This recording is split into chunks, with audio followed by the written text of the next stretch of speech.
Yes. Hi, good night. My name is Fernando, Hi, my name is Fernando. and today in this opportunity we are going to do our final exam, and this is our video. So let's start.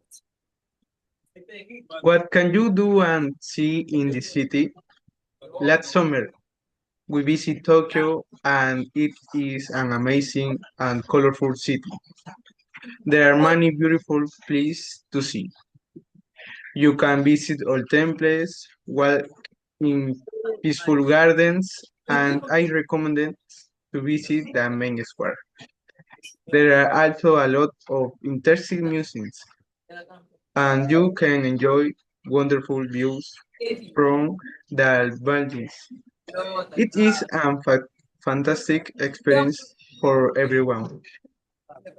Oh, well, thank you for that very good information from Fernando. And I'm going to take it to the next opportunity that I'm going to go to Tokyo. So, to continue, what you can eat and buy?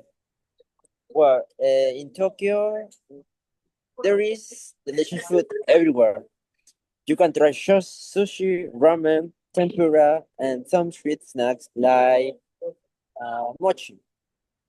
There are many shops where you can buy souvenirs, anime figures, and fashionable clothes. And there are also small markets with lot of cute gifts and handmade items. You can enjoy many tasty dishes and fun shopping all day. Well, this is all the information to this city, and thank you. Thank you.